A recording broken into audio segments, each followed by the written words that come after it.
Hello दोस्तों, एक बार फिर से स्वागत है आपका आरंभ स्टडी पॉइंट में।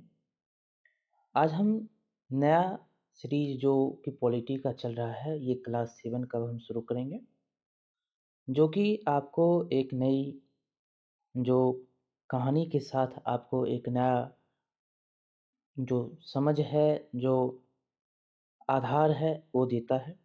और पॉलिटी की जो समझ आपको 6 में दी गई थी, वही आगे यहाँ पर आपको बताएगा। नया ये जो अध्याय है, ये अध्याय आपको एक समान व्यक्ति और एक समानता के बारे में बताएगा। और यहाँ आपको इसका नाम है इकाई 1 और इसके जो अध्याय के नाम हैं उसके बारे में भी हम पढ़ेंगे। यहाँ पर जो शुरुआत होती है भारतीय लोकतंत्र में समानता। भारतीय लोकतंत्र में समानता का क्या अर्थ है? तो भारतीय लोकतंत्र में सभी व्यक्ति क्या है? समान है। हर कोई व्यक्ति एक वोट का अधिकार रखता है। सभी व्यक्ति का एक वोट बहुत ही मायने रखता है, चाहे वो व्यक्ति गरीब हो, चाहे वो व्यक्ति अमीर हो, लेकिन वो व्यक्ति का क्या है? एक लोकतंत्र में एक वोट ही उसकी ताकत है। तो यही जो है इस अध्याय के साथ हम समझ बनाते हुए पॉलिटी को हम आगे बढ़ेंगे लेकर। और यहाँ से आपको अनेक ऐसे जो बिंदु पढ़ने को मिलेंगे, जो कि आपकी समझ को आगे ले जाएगा, समझ को एक नया आधार देगा। तो चलिए शुरू करते हैं। क्लास 7 का यह पहला अध्याय है पॉलिटी का। उससे पहले शिक्षकों के लिए है और शिक्षक के बारे में क्या लिखा गया है उसको हम पढ़ेंगे। तो चलिए शुरू करते हैं।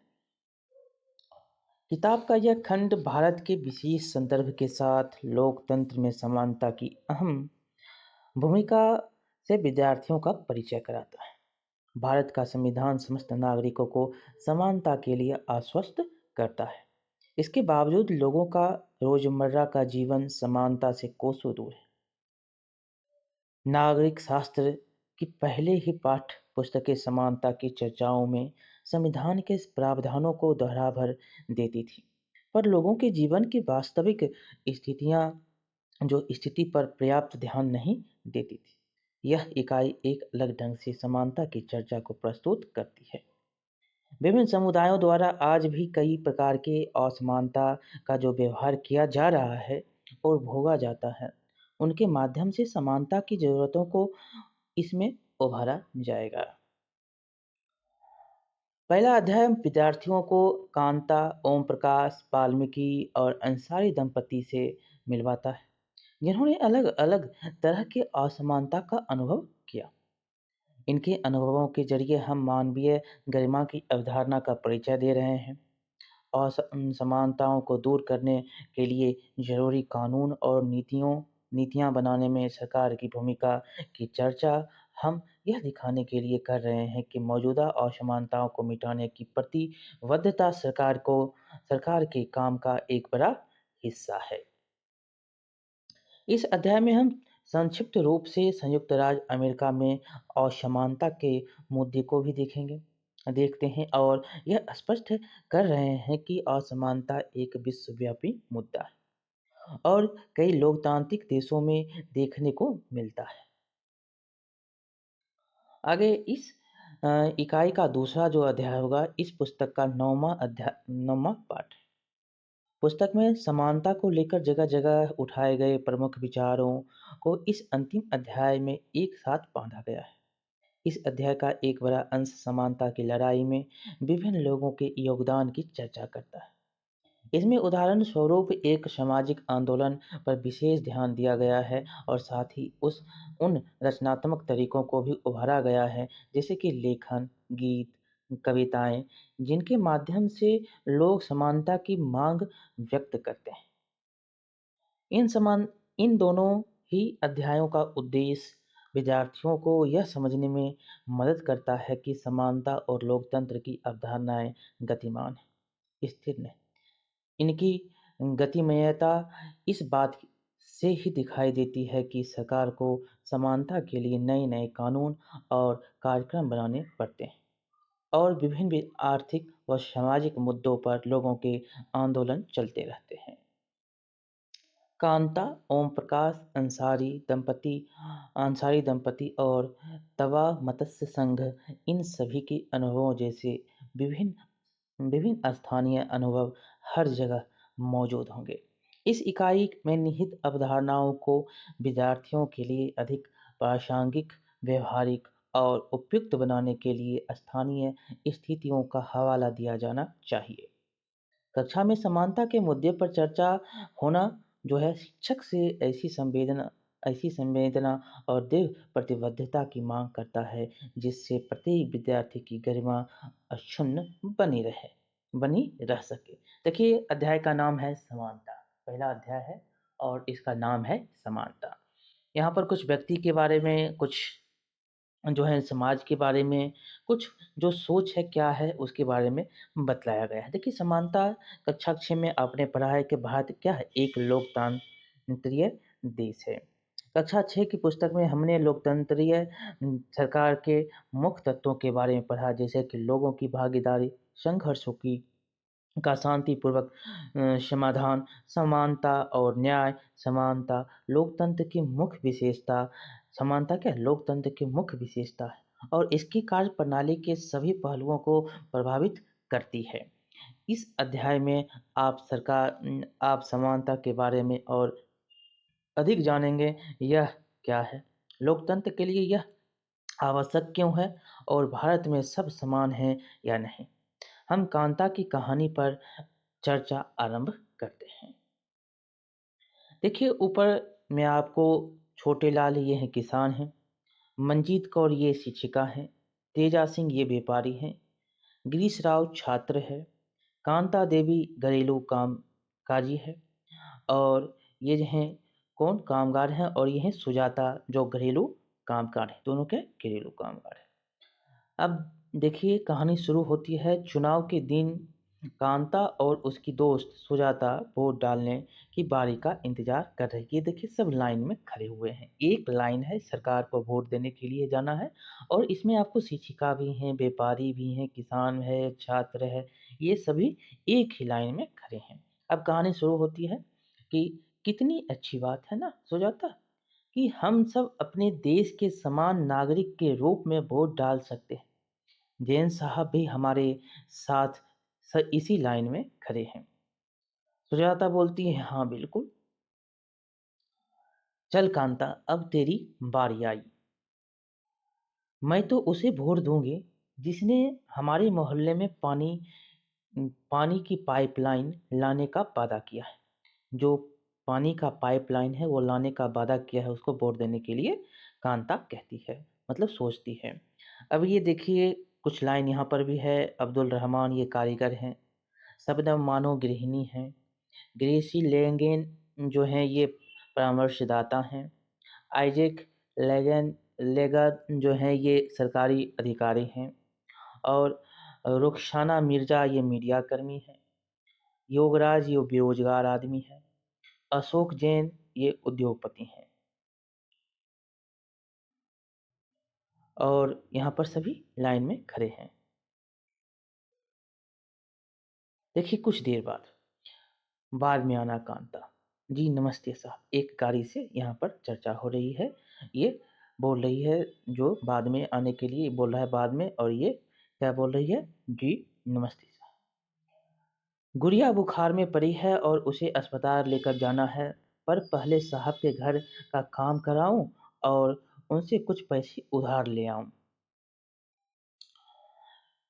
यह लो, अब देखिए बुखार उसकी बिटिया है, वहाँ पर उसको दवाई दे रही है।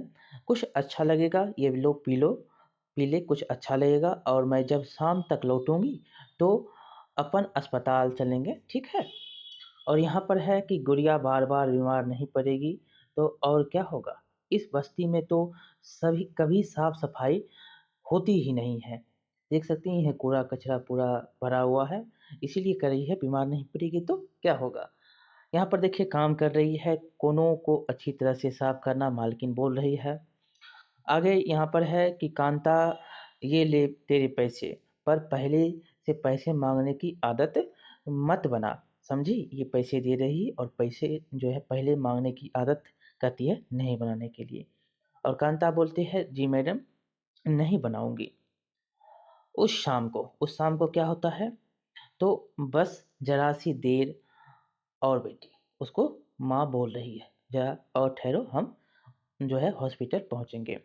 जैन मैडम और जैन साहब वोट डालने के लिए लाइन में भले ही खड़े रहे हों, पर अपने बच्चों के इलाज के लिए उन्हें लाइन में नहीं लगना पड़ता है।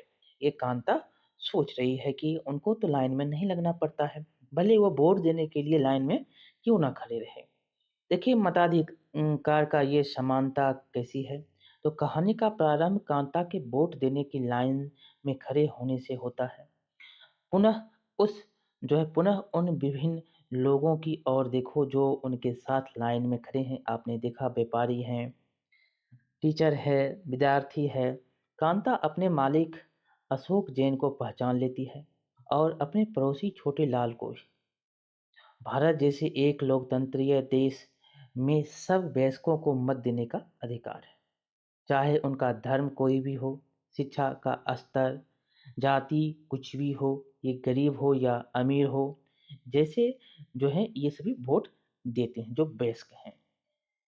इसे जैसा कि आप पिछले वर्ष की पुस्तक में भी पढ़ चुके हैं कि सार्वभौमिक वयस्क मताधिकार कहा जाता है। चाहे वो गरीब हो, अमीर हो या धनवान हो, जो भी हो, लेकिन सभी को वोट देने का अधिकार है और वह वोट देता है। इसी को हम बोलते हैं सार्वभौमिक वयस्क मताधिकार। सभी के लिए मत क्या है? अधिकार है, सभी का अधिकार है। और यह सभी लोकतंत्रों का आवश्यक पहलू भी है। सार्वभौमिक वयस्क मताधिकार का विचार समानता के विचार पर आधारित है, क्योंकि यह घोषित करता है कि देश का हर वयस्क, स्त्री हो या पुरुष हो, चाहे उसका आर्थिक स्तर या जाति कुछ भी क्यों ना हो, वह एक वोट का हकदार है। क्या है? एक वोट का वो हकदार है। कांता वोट देने के लिए बहुत उत्सुक है और यह देखकर बहुत खुश है कि वह अन्य सबके बराबर है, क्योंकि उन सबके पास भी एक ही वोट है। परंतु जैसे जैसे दिन बीतता चला जाता है, कांता के मन में समानता के वास्तविक अर्थ के बारे में शंका होने लगती है। वह क्या बात है जिसने कांता के मन में शंका पैदा कर दी? आओ उसके जीवन की दिनचर्या देखें। वह एक झोपड़ी पट्टी में रहती है और उसके घर के पीछे एक नाला है। उसकी बेटी बीमार है, परंतु वह अपने काम से एक दिन की छुट्टी नहीं ले सकती है, क्योंकि उसे अपने मालिक से बच्ची को डॉक्टर के पास ले जाने के लिए पैसे उधार लेने हैं। घरेलू काम की नौकरी उसे थका देती है और अंततः उसे दिन की समाप्ति फिर लंबी लाइन में खड़े होकर होती है। सरकारी अस्पताल के सामने लगी यह लाइन उस लाइन से भिन्न है जिसमें वो सुबह लगी थी, क्योंकि इस लाइन में खड़े अधिकांश लोग गरीब हैं। सुबह जो वो वोट देकर आई थी, अभी जो वो अस्पताल में है, अस्पताल में गरीब आदमी लाइन में लगे हैं, जबकि अमीर आदमी को लाइन नहीं लगते हैं। वो क्या प्राइवेट में दिखाते हैं, वो सरकारी में नहीं दिखाते। यहाँ उसको समानता के बारे में अंतर पता चल रहा है। आखिर हम सुबह में सभी व्यक्ति जो एक ही लाइन में खड़े थे, चाहे वो डॉक्टर हो, अमीर हो, गरीब हो, व्यापारी हो, टीचर हो, जो भी हो, अभी दिख रहा है तो अभी क्या है? अलग है। यही विचार यहाँ पर उसके मन में आता है। यहाँ पर भी वही क्वेश्चन आपको है कि आपके विचार से समानता के बारे में शंका करने के लिए कांता के पास क्या पर्याप्त कारण है? आपको हमने अभी एक बार कारण बताया, आधार पर आप सोचने के लिए यहाँ पर बताता है कि आप सोचिए। आगे है कि अन्य प्रकार की असमानताएं। कांता उन बहुत सी लोगों में से एक है जो भारतीय लोकतंत्र में रहते हैं और जिन्हें मताधिकार प्राप्त है, लेकिन जिनका दैनिक जीवन और कार्य करने की स्थितियां समानता से बहुत दूर है। निर्धन होने के अतिरिक्त भारत में लोगों को अन्य अनेक कारणों से भी असमानताएं का सामना करना पड़ता है। इसका आशय हम निम्नलिखित दो कहानियों को पढ़कर समझेंगे। ये दोनों ही वास्तविक घटनाओं पर आधारित है और भारत में होने वाली विभिन्न प्रकार की असमानताओं पर प्रकाश डालती है। क्या है कहानी, उसके बारे में हम पढ़ेंगे और यहाँ पर आपको कुछ दिया गया है पॉइंट, जो कि कुर्मी क्षेत्रीय 26/5 -3 BSc माइक्रो बायो, एमसी ये सब जो है बायोटेक ये सब आपको कॉलेज के नाम है प्रोफ़ेसर ये हैं प्राइवेट कॉलेज हेतु सजातीय वर चाहिए। ब्राह्मण ये जो है ये वर खोज रहा है, लड़का खोज रहा है और ब्राह्मण जिजोदिया, बुंदेलीखंड ब्राह्मण, ध्रुव, कौशल, गोत्र ये सब है और 3 विषयों में एवं अन्य डिप्लोमा कोर्स कन्या हेतु वर चाहिए, सब ब्राह्मण मान। ये जो है वर खोज रहे हैं। यहाँ पर देखेंगे तो तोमर राजपूत है 30/5 इंच है, मैकेनिकल इंजीनियर है, सुजलाम पुणे का है और हेतु सेवारत है। ये सेवारत है पुणे में और उच्च तकनीकी अर्हता प्राप्त राजपूत कन्या चाहिए। इसको राजपूत कन्या चाहिए। यही लड़का खोजा जा रहा है वर और जो है कन्या खोजी जा रही है। आगे इस कहानी को हम देखेंगे क्या है तो भारत में सामान्यतः प्रचलित असमानताओं में से एक है जातिगत व्यवस्था। ये आपको जातिगत व्यवस्था के बारे में यहाँ पर दिखाया गया है। कोई राजपूत है तो कोई अग्रवाल है, कोई ब्राह्मण है, तो ये क्या है? जातिगत व्यवस्था है। यदि आप ग्रामीण भारत में रहते हैं तो जातिगत पहचान का अनुभव शायद बहुत छोटे आयु में हो जाता है। ग्रामीण में बहुत जाति प्रथा है। कोई ब्राह्मण है, कोई शूद्र है, कोई राजपूत है, कोई क्षत्रिय है, ये सब जो है आप अगर ग्रामीण में रहते हैं तो आपको जल्द ही समझ में आ जाएगा। यदि आप भारत के शहरी क्षेत्र में रहते हैं तो शायद यह सोचेंगे कि लोग अब जात-पात में विश्वास नहीं करते। परंतु जरा एक प्रमुख समाचार पत्र के वैवाहिक विज्ञापन के कॉलम को देखिए, तो ये अपने कॉलम को देखा, तो आप पाएँगे कि उच्च शिक्षा प्राप्त शहरी भारतीय के दिमाग में भी जाति कितनी महत्वपूर्ण है। उनके भी दिमाग में जो है जाति है। आइए अब एक कहानी स्कूल जाने वाले एक दलित बच्चे के अनुभवों के बारे में पढ़ें। दलितों के बारे में आप पहले ही पिछले वर्ष के पुस्तक में पढ़े हैं कि दलित एक ऐसा शब्द है जो निचली कही जाने वाली जाति के लोग स्वयं को संबोधित करने के लिए प्रयोग में लाते हैं। दलित का अर्थ होता है कुचला हुआ, टूटा हुआ और इस शब्द का इस्तेमाल करके दलित यह संकेत करते हैं कि पहले भी उनके साथ बहुत भेदभाव होता था और आज भी हो रहा है। ओम प्रकाश वाल्मीकि 1950 से 2013 एक प्रसिद्ध दलित लेखक हैं। कौन? तो ओम प्रकाश वाल्मीकि। उनकी आत्मकथा जूठन में वे लिखते हैं स्कूलों में दूसरों से दूर बैठना पड़ता था, वह भी जमीन पर। अपने बैठने की जगह एक जो है अपने बैठने की जगह तक आते आते चटाई छोटी पड़ जाती थी। कभी कभी तो एकदम पीछे पीछे दरवाजे के पास बैठना पड़ता था जहां से बोर्ड पर लिखे अक्षर धुंधले दिखते थे।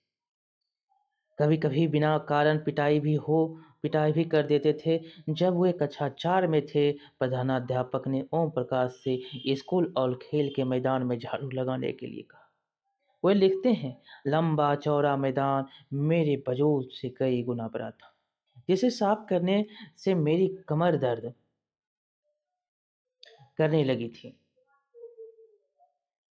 आगे क्या होता है इनको तो धूल से चेहरा सिर अट गया था।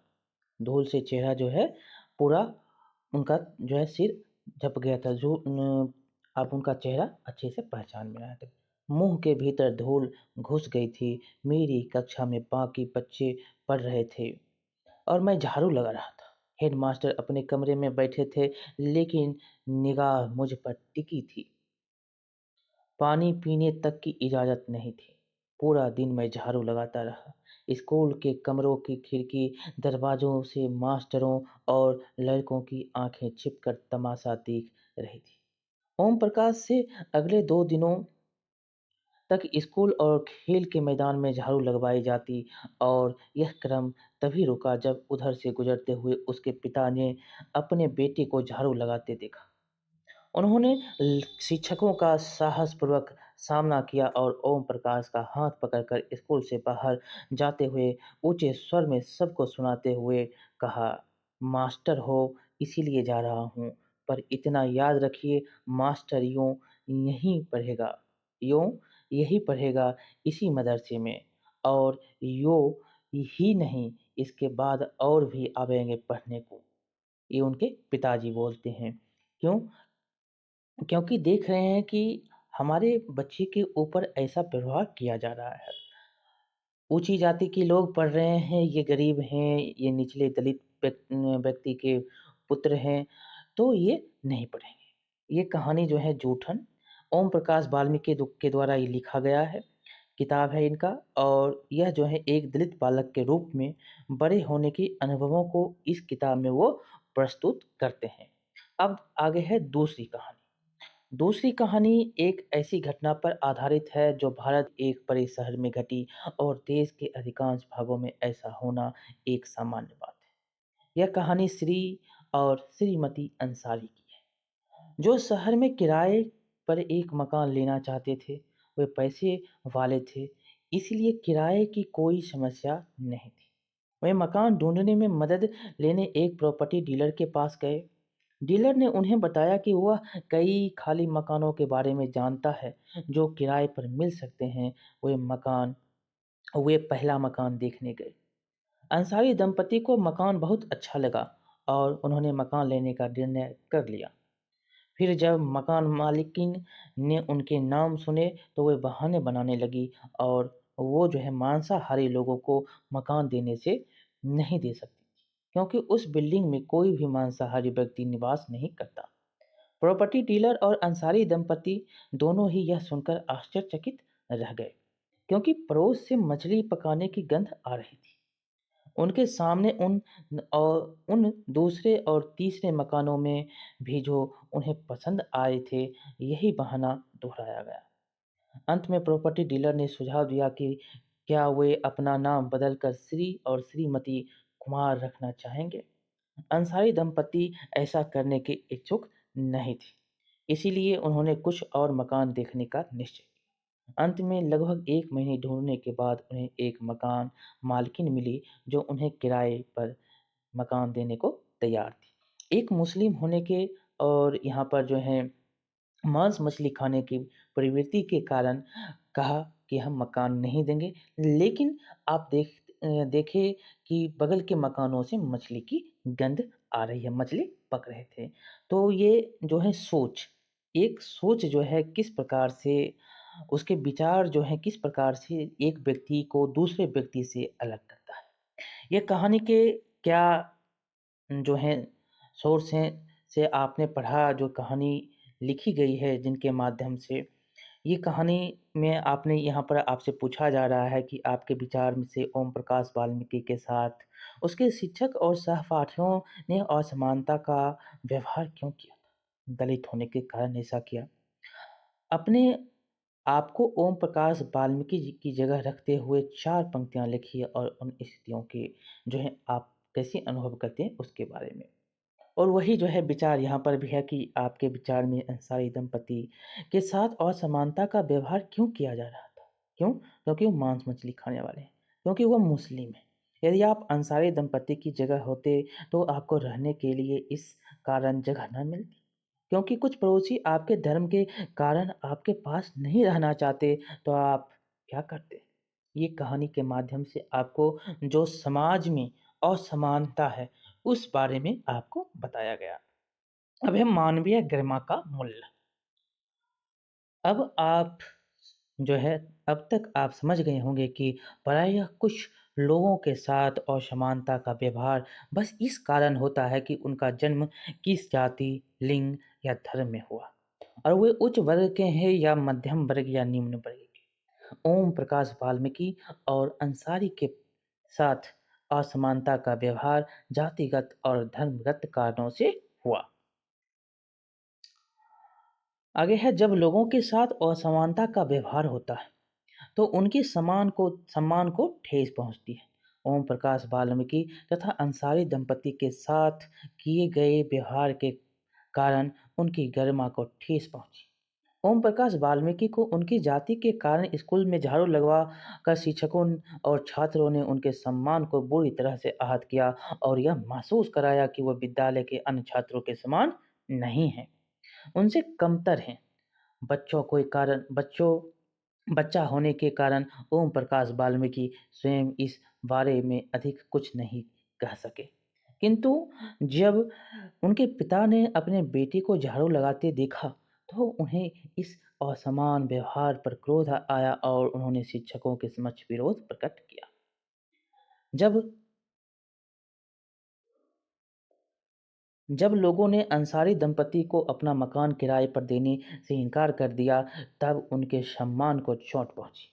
फिर जब प्रॉपर्टी डीलर ने उन्हें नाम बदलने का सुझाव दिया, तब उनके आत्मसम्मान ने उन्हें ऐसा करने से रोक दिया और उन्होंने उस सुझाव को ठुकरा दिया।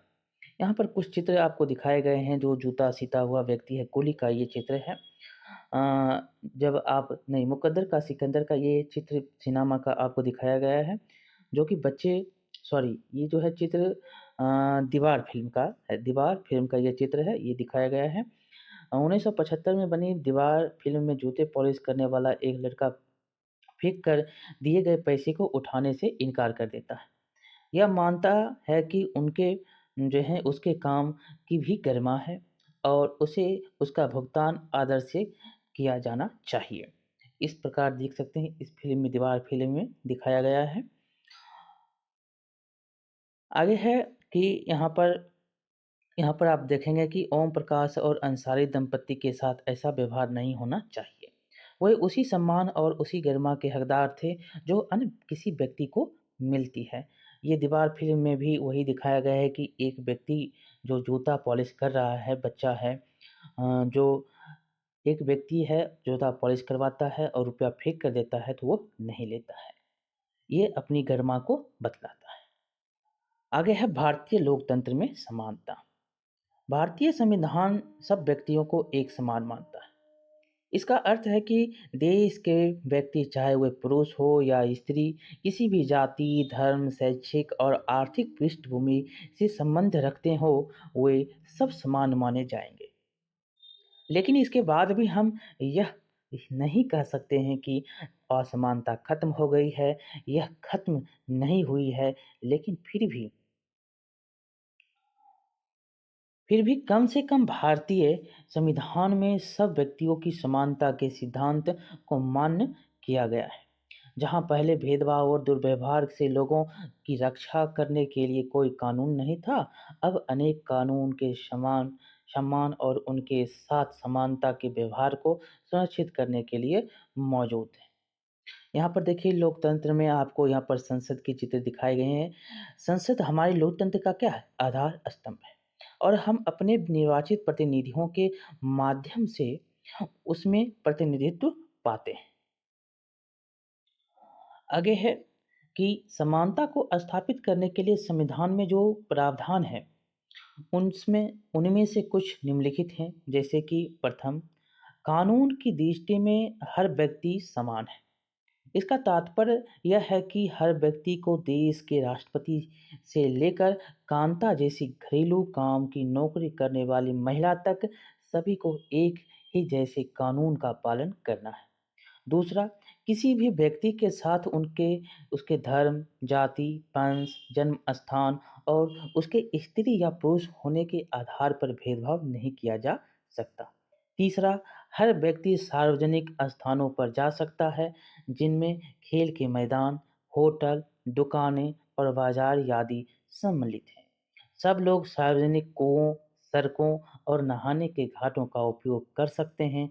चौथा, असंप्रेषीयता का उन्मूलन कर दिया गया है। यहाँ देखिए, ज़ीरो हंगर है, कोई भी भूखा नहीं सोएगा। इस प्रकार से बनाया गया है कि भूखमरी समाप्त करना, सतत विकास का लक्ष्य 2, भूखमरी को समाप्त करना। देखिए, यहाँ पर है आगे कि शासन के संविधान द्वारा मान्य किए गए समानता के अधिकार को 2 तरह से लागू किया गया। पहला है कानून के द्वारा और दूसरा है सरकार की योजनाओं और कार्यक्रम द्वारा सुविधाहीन समाजों की मदद करके। पहला आप याद रखेंगे कानून से, दूसरा जो सरकार की योजनाएं हैं उनसे आप उसकी मदद करते हैं। भारत में ऐसे अनेक कानून हैं जो व्यक्ति के व्यवहार प्राप्त करने के अधिकार की रक्षा करते हैं। कानून के साथ-साथ सरकार ने उन समुदायों जिनके साथ सैकड़ों वर्षों तक असमानता का व्यवहार हुआ है, उनका जीवन सुधारने के लिए अनेक कार्यक्रम और योजनाएँ लागू की हैं। ये योजनाएँ यह सुनिश्चित करने के लिए चलाई गई हैं कि जिन लोगों को अतीत में अवसर नहीं मिले, अब उन्हें अधिक अवसर प्राप्त हो। इस दिशा में सरकार द्वारा उठाया गया यह जो है एक कदम है। कौन है? तो माध्यम भोजन की व्यवस्था, जो आपको सरकार माध्यमा भोजन में आपको देती है। बच्चे को अ, जब क्लास के दोपहर का भोजन जो होता है वो खिलाया जाता है बच्चे को। इस व्यवस्था के अंतर्गत जो है सभी प्राथमिक स्कूल में, सभी सरकारी प्राथमिक स्कूलों के बच्चों को दोपहर का भोजन स्कूल द्वारा दिया जाता है। यह योजना जो है कब लागू हुई, कहाँ पर लागू हुई, ये बहुत बार क्वेश्चन पूछे गए हैं। यह योजना भारत में सर्वप्रथम तमिलनाडु, याद रखेंगे, राज्य से प्रारंभ की गई। कब? तो 2001 ईस्वी में। उच्चतम न्यायालय ने सभी राज्य जो है सरकारों को इसे अपने स्कूलों में 6 माह के अंदर आरंभ करने का निर्देश दिए। कौन? तो उच्चतम न्यायालय के द्वारा यह कहा गया और सर्वप्रथम तमिलनाडु में यह जो है कार्यक्रम जो है ये योजना चालू की गई। इस कार्यक्रम के काफ़ी सकारात्मक प्रभाव हुए। उदाहरण के लिए दोपहर का भोजन मिलने के कारण गरीब बच्चों ने अधिक संख्या में स्कूल में प्रवेश लेना और नियमित रूप से स्कूल जो है आना जाना शुरू कर दिया था। शिक्षक बताते हैं कि पहले बच्चे खाना खाने घर जाते थे और फिर वापस स्कूल लौटते ही नहीं थे। परंतु अब जब से स्कूल में माध्यम मध्या मध्याह्न भोजन मिलने लगा, उनकी उपस्थिति में सुधार आया है। वे माताएँ जिन्हें पहले अपना काम छोड़कर दोपहर को बच्चों को खाना खिलाने घर आना पड़ता था, अब उन्हें ऐसा नहीं करना पड़ता है।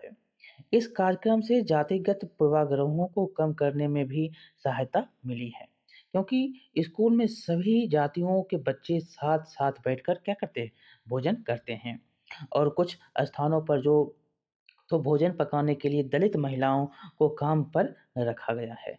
माध्यम मध्याह्न भोजन कार्यक्रम ने निर्धन विद्यार्थियों की भूख मिटाने में भी सहायता की है, जो प्रायः खाली पेट स्कूल आते हैं और इस कारण पढ़ाई पर ध्यान केंद्रित नहीं कर पाते हैं।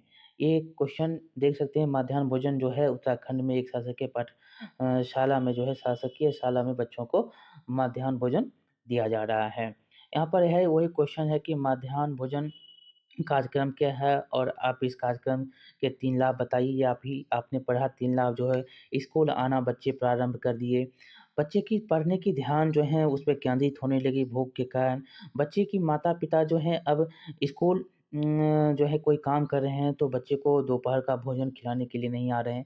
ये सब जो है आप लिख सकते हैं।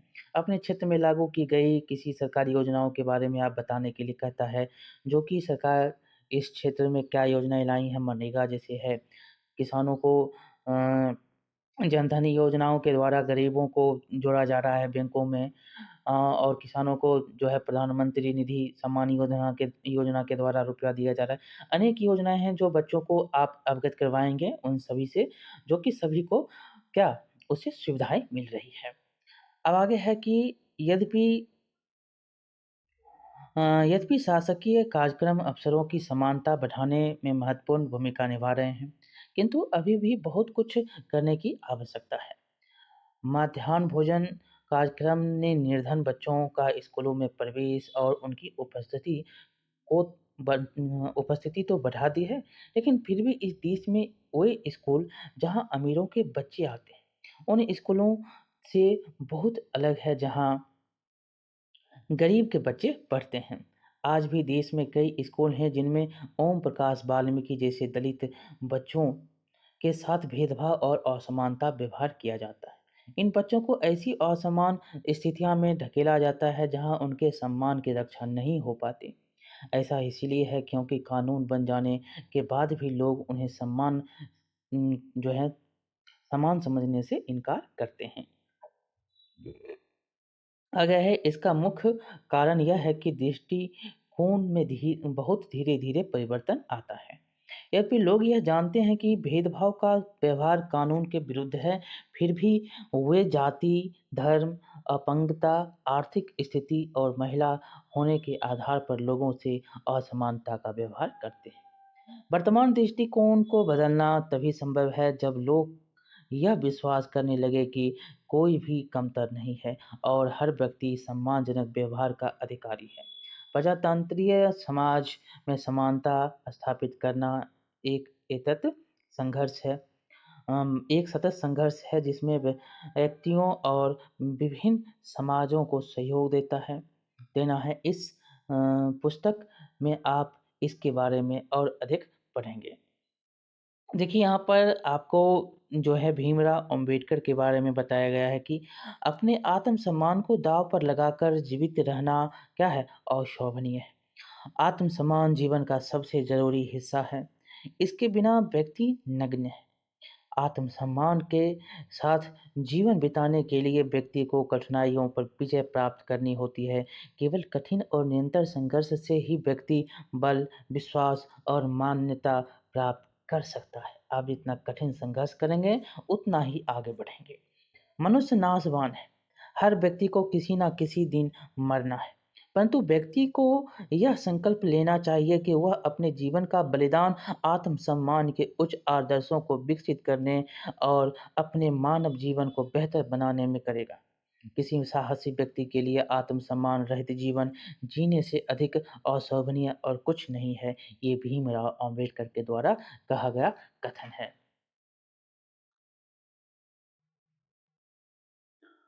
आगे आपको यहाँ पर है कि अन्य लोकतंत्रों में समानता के मुद्दे। शायद आप सोच रहे होंगे कि क्या भारतीय लोकतंत्र ही ऐसा है जहां असमानता का अस्तित्व है और जहां समानता के लिए संघर्ष जारी है। सच तो यह है कि संसार के अधिकांश लोकतंत्रीय देश में समानता के मुद्दे पर विशेष रूप से संघर्ष हो रहे हैं। उदाहरण के लिए संयुक्त राज्य अमेरिका में अफ्रीका अमेरिकन लोग जिनके पूर्वज गुलाम थे, जो अफ्रीका अमेरिकन लोग थे, उनके गुलाम थे और अफ्रीका से आए जो हैं लाए गए थे। ये अफ्रीका से लाए गए थे। वे आज भी अपने जीवन को मुख्य रूप से असमान बताते हैं। जबकि 1950 के अंतिम दशक में अफ्रीकी अमेरिकनों को समान अधिकार दिलाने के लिए आंदोलन हुआ था। इससे पहले अफ्रीकी अमेरिकनों के साथ संयुक्त राज्य में बहुत असमानता का व्यवहार होता था और कानून भी उन्हें समान नहीं मानता था।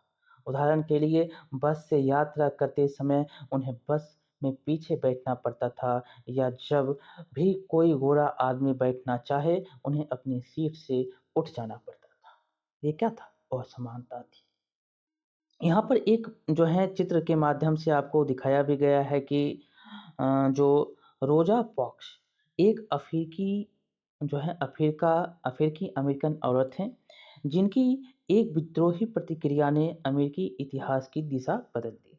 ये क्या थे? तो ये रोजा पार्क्स जो थे ये अफ्रीकी अमेरिकी औरत थी। इनकी एक प्रयास से जो है ये इनकी प्रयास एक ऐसी थी जो अमेरिकी इतिहास की दिशा बदल दी। इनकी कहानी क्या है? तो रोजा पार्क्स 1913 से 2005 एक अफ्रीकी अमेरिकन महिला थी। 1 दिसंबर 1955 को दिन भर काम करके थक जाने के बाद बस में उन्होंने अपनी सीट एक गोरे व्यक्ति देने से मना कर दिया। उस दिन उनके इनकार से अफ्रीकी अमेरिकनों के साथ असमानता को लेकर एक विशाल आंदोलन प्रारंभ हो गया। जो नागरिक अधिकार आंदोलन याद रखेंगे ये किनके द्वारा चला था और कब चला था? 1955 1 दिसंबर याद रखना है। इनके कामकाज जो हैं ये रोज आते थे, काम करते थे। रोजा पार्क्स और यह जो है जो नागरिक अधिकार आंदोलन सिविल राइट्स मूवमेंट कहलाया। ये एक आंदोलन शुरू हो गया जिसको हम सिविल राइट्स मूवमेंट कहते हैं। 1964 के नागरिक अधिकार अधिनियम ने नस्ल, धर्म और राष्ट्रीय मूल के आधार पर भेदभाव को निषेध कर दिया। कब? तो 1964 को नागरिक अधिकार नियम ने नस्ल, धर्म और राष्ट्रीय मूल के आधार को क्या कर दिया? भेदभाव को खत्म कर दिया। इनसे इनसे यह भी कहा कि अफ्रीकी अमेरिकन बच्चों के लिए जब स्कूलों के दरवाजे खोले जाएंगे और उन्हें उन अलग स्कूलों में नहीं जाना पड़ेगा जो विशेष रूप से केवल उन्हीं के लिए खोले गए थे। इतना होने के बावजूद भी अधिकांश अफ्रीकी अमेरिकन गरीब हैं। अधिकतर अफ्रीकी अमेरिकन बच्चे केवल ऐसे सरकारी स्कूलों में प्रवेश लेने के लिए ही सामर्थ्य रखते हैं जहां कम सुविधाएं हैं और कम योग्यता वाले शिक्षक हैं, जबकि गोरे विद्यार्थी निजी स्कूलों में जाते हैं या उन क्षेत्रों में रहते हैं जहां सरकारी स्कूलों का स्तर निजी स्कूलों से ऊंचा है। देखिए, यहाँ पर संविधान के 15 के कुछ अंश दिए गए हैं। भारत के संविधान के अनुच्छेद 15 के कुछ अंश हैं। यहाँ से बहुत सारे क्वेश्चन आपसे पूछे जाते हैं। क्या है इसका अंश? तो धर्म, मूल वंश, जाति, लिंग, जन्म स्थान के आधार पर विभेद का प्रतिषेध। पहला है, राज्य किसी नागरिक के विरुद्ध केवल धर्म, मूल वंश, जाति, लिंग, जन्म स्थान या इनमें से किसी के आधार पर कोई विभेद नहीं करेगा। आप अनुच्छेद 15 को याद रखेंगे। यहाँ पर समानता के अधिकार को बतलाया गया है। ना किसी आप धर्म को आधार पर मान कर चलेंगे, ना मूल वंश, न जाति, लिंग, न जन्म स्थान, ये सब कोई भी आधार नहीं होगा विभेद करने का, उनसे अलग करने का। दूसरा क्या होगा? दूसरा है केवल जो है कोई नागरिक केवल धर्म, मूल वंश, जाति, लिंग, जन्म स्थान या इनमें से किसी के आधार पर का में है कि दुकानों, सार्वजनिक भोजनालयों, होटलों और सार्वजनिक मनोरंजन के स्थान में प्रवेश खा है या पूर्णतः या भागतः राजनिधि से पोषित या साधारण जनता के प्रयोग के लिए समर्पित कुओं, तालाबों, स्नान घाटों, सड़कों और सार्वजनिक समागमों के स्थान के उपयोग, ये सब जो हैं इनके होंगे के संबंध में किसी भी निर्योग्यता, दायित्व, निबंधन या शर्त के अधीन नहीं होगा। याद रखना है आपको, दुकान हो, भोजनालय, होटल हो, सार्वजनिक मनोरंजन हो और जो भी राज्य के द्वारा पोषित साधारण जनता के लिए प्रयोग में होता है, कुआं हो, तालाब हो, स्नान घर हो, सार्वजनिक समागम हो, ये सभी में कोई भी निषेध नहीं रहेगा। सभी का क्या होगा? सभी के लिए कोई भी शर्त यहाँ पर नहीं लगा सकते हैं, कोई भी किसी के अधीन नहीं रहेगा, सभी के लिए समान रहेगा। ये ना आप जाति से, ना धर्म से, ना उसके लिंग से, ना जन्म स्थान से नहीं बाँट सकते हैं। ये भारत के संविधान के अनुच्छेद 15 के ये 2 अंश में आपने देखा, पहला, दूसरा, दूसरा में 2 है क और ख, जिसमें पहला में दुकान है, सार्वजनिक होटल है और सार्वजनिक भोजनालय है, होटल है इत्यादि। मनोरंजन, सार्वजनिक मनोरंजन है, दूसरा में आपको सड़क हो गया, तालाब हो गया, सार्वजनिक समागम हो गया, ये जो राज्य सरकार द्वारा राजनिधि से पोषित या साधारण जनता के प्रयोग के लिए जो कुआँ समर्पित कुआँ है, ये सब के लिए ये क्या होगा? शर्त के अधीन नहीं होगा। ठीक? अब है लोकतंत्र की चुनौती। किसी भी देश को पूरी तरह से लोकतांत्रिक नहीं कहा जा सकता। हमेशा से ही ऐसे समुदाय और व्यक्ति होते हैं जो लोकतंत्र को नए अर्थ देते हैं और अधिक से अधिक समानता लाने के लिए नए-नए सवाल उठाते हैं। इसके केंद्र में वह संघर्ष है जो सब व्यक्तियों को समानता और सम्मान दिलाने का पक्षधर है। इस पुस्तक में आप पढ़ेंगे कि किस तरह समानता का प्रश्न भारतीय लोकतंत्र में हमारे दैनिक जीवन के विभिन्न पहलुओं को प्रभावित करती है। इन पाठों को पढ़ते हुए विचार कीजिए कि क्या सब व्यक्तियों की समानता और उनके आत्मसम्मान को ऊंचा रखने की भावना को लोग स्वीकार कर रहे हैं या नहीं। तो इस प्रकार ये चैप्टर जो है आपका समाप्त होता है। यहाँ पर कुछ शब्द हैं, शब्द संकलन में आपको याद रखना है कि सार्वभौमिक वयस्क मताधिकार, यह लोकतांत्रिक समाज का अत्यंत महत्वपूर्ण पहलू है। इसका अर्थ है कि सभी वयस्क जो 18 वर्ष का व्यक्ति होगा, उससे अधिक का आयु का व्यक्ति होगा, नागरिकों को वोट देने का अधिकार है। सार्वभौमिक वयस्क अधिकार का ये मतलब है, चाहे उनकी सामाजिक या आर्थिक पृष्ठभूमि कुछ भी हो। अब दूसरा है गरिमा। गरिमा का तात्पर्य अपने आप को और दूसरे व्यक्तियों के सम्मान योग समझने से है। और तीसरा है संविधान। यह क्या है? एक दस्तावेज है जिसमें देश की जनता व समाज द्वारा पालन किए जाने वाले नियमों और अधिनियमों को निरूपित किया गया है। और चौथा है नागरिक अधिकार आंदोलन। एक आंदोलन है जो संयुक्त राज्य अमेरिका में 1950 के दशक के अंत में प्रारंभ हुआ और जिसमें अफ्रीकी अमेरिकन लोगों ने नस्लगत भेदभाव को समाप्त करने और समान अधिकारों की मांग की। नागरिक अधिकार आंदोलन। तो इस प्रकार ये चैप्टर आपका समाप्त होता है। बहुत ही इम्पोर्टेंट ये चैप्टर था। आगे भी इसी के बारे में आपको पढ़ना है। इसकी जो है आगे की थोड़ा डिटेल में चर्चा की गई है। तो चलिए बहुत-बहुत धन्यवाद। आगे मिलते हैं अगले वीडियो में। तब तक के लिए बहुत-बहुत धन्यवाद। आपको कैसा लगा लाइक करेंगे, शेयर करेंगे और सब्सक्राइब करना नहीं भूलेंगे। मिलते हैं अगले वीडियो में।